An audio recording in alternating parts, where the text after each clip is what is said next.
Hello दोस्तों, good evening once again. दोस्तों, welcome back to learn to one to make yourself confident. दोस्तों, ये real fact channel है, आपको तो पता है। और यहाँ पे रियल इंसिडेंट जो आजकल दुनिया में चल रही है उसके बेसिस पे यहाँ पे जैसे कोई एक्सपीरियंस करता है उसके बेसिस पे ये चैनल एक्सप्लोर करेगा, ताकि आप भी समझ सके कि दुनिया में क्या चल रहा है और वो हमें करना चाहिए या नहीं करना चाहिए।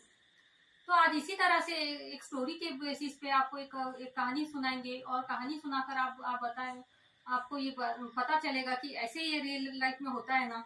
ये आप डिसाइड करना। तो चले कहानी की तरफ।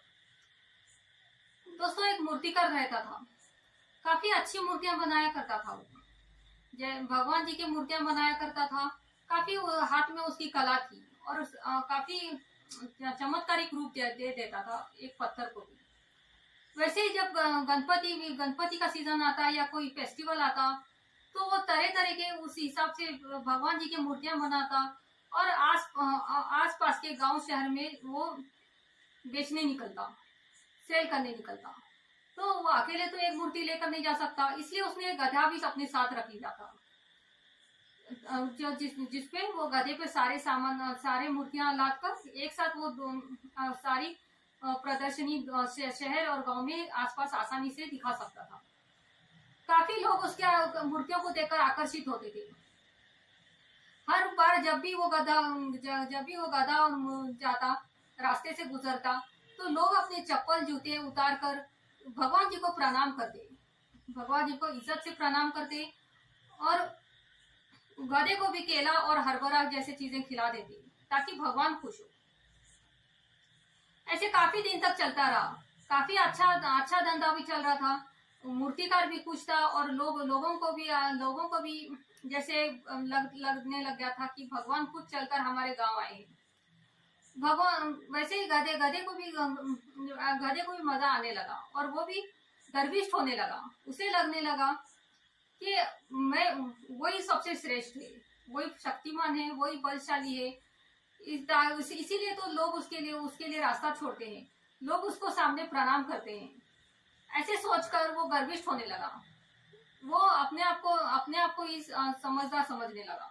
वो अपने हिसाब से काम करने लगा। एक बार उठ जाता तो कभी बैठता नहीं या कभी रुकता नहीं, या कभी बैठ गया तो फिर उठने के लिए तैयार नहीं होता। ऐसे करने से और कभी कभी तो किसी लोग बच्चों पर और आने जाने वालों पर हमला भी कर देता। इस वजह से डरकर मूर्तिकार और लोग काफी घबराने लगे। धंधे पर भी असर पड़ने लगा। ये सोचकर अब इससे नुकसान ना हो, इसलिए मूर्तिकार ने गधे को अपने घर में ही बांधना शुरू किया। उसको बाहर अपने साथ ले जाना बंद कर दिया। तब गधे को रियलाइज हुआ कि क्या गलती भी है।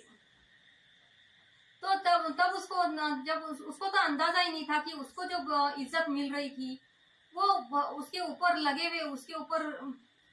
रखे हुए भगवान जी की मूर्तियां और कारीगर के साथ रहने की वजह से मिल रही थी। ये जब उसको एहसास हुआ तो उसको काफी अफसोस हुआ और वो सोचने लगा, काश मैं अपनी असलियत समझ सकता, मैं अपनी औकात में रहता तो और अपने अच्छे दिन गुजार पाता। अब यही जानवरों की तरह मुझे गुजारना पड़ेगा। ये सोचकर उसको काफी बुरा लगा। वैसे ही दोस्तों आज का टाइम चल रहा है ना, जहाँ पे छोटे बच्चे को कोई पड़ोसी अच्छे से बात कर ले, कोई रिलेटिव अच्छे से बात कर ले तो उससे प्राउड होने लगता है। वो समझता है कि वही होशियार है, वही समझदार है।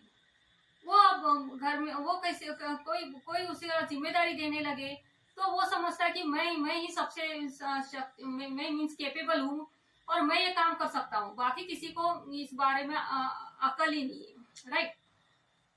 और वो अपने पेरेंट्स को, बड़ों को, बुजुर्गों को हड़ करने लगता है। बाहर के लोग को इज्जत देने लगे तो घर में आके वो फैमिली के सामने रोब झाड़ने लगता है, जबकि उसको एहसास ही नहीं होता है दोस्तों कि जो कुछ उसको इज्जत मिल रही है वो अपने बड़े पूर्वजों की वजह से मिलती है। उनके पेरेंट्स, उनके ग्रैंड पेरेंट्स जिस तरह सोसाइटी में बिहेव किए थे, उनका कुछ सोशल स्टेटस रहता है, चाहे पैसों की वजह से हो, बिजनेस की वजह से हो, काम की वजह से हो, उसकी वजह से लोग उनको देखते हैं और उनके वजह से उनके बच्चों को देखते हैं। ये बातें बच्चों को समझ में नहीं आती। जब तक रियलाइज होता है काफी देर हो चुकी होती है।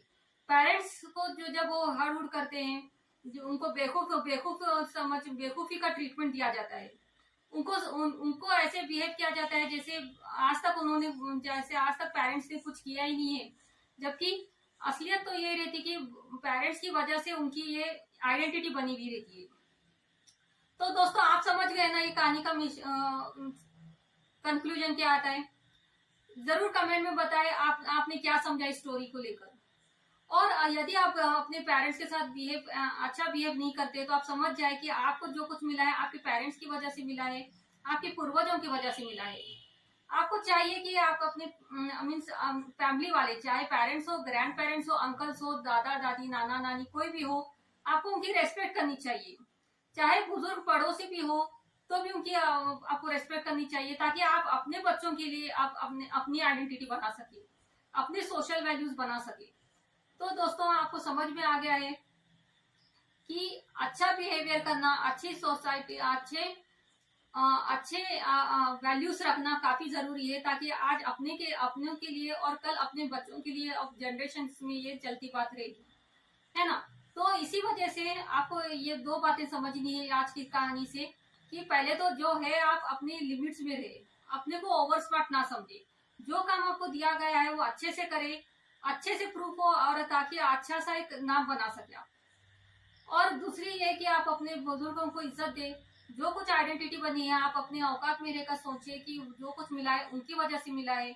आज आप अच्छी लाइफ गुजार रहे हैं, पैसे हैं आपके पास, गैजेट्स है, वैल्यूबल थिंग्स, पहनने के लिए कपड़े हैं, खाने के लिए खाना है, अच्छे से अच्छी जिंदगी गुजार रहे हैं, तो आप उसको गॉड को तो थैंक यू कहे ही, और साथ ही आपके पेरेंट्स की वजह से आपको ये मिला है, इसके लिए भी आप हमेशा उनके रेस्पेक्टफुल रहे। मीन्स जैसे बोलते हैं रेस्पेक्ट, हमेशा के लिए आप उनके कर्जदार हो गए हैं, तो आप उनका कर्जदार समझ के आप हमेशा से उनके साथ अच्छा बिहेव करें।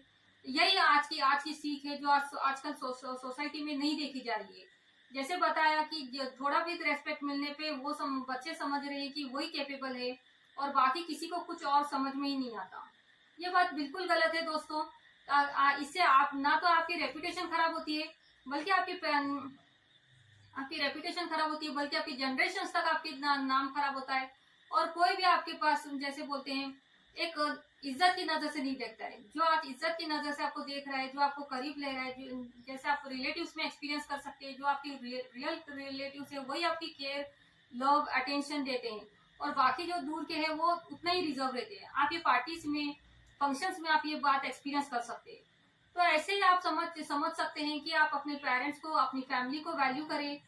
वैल्यू करना काफी जरूरी है। वैल्यू करोगे तो इज्जत रहेगी, इज्जत दोगे तो इज्जत मिलेगी।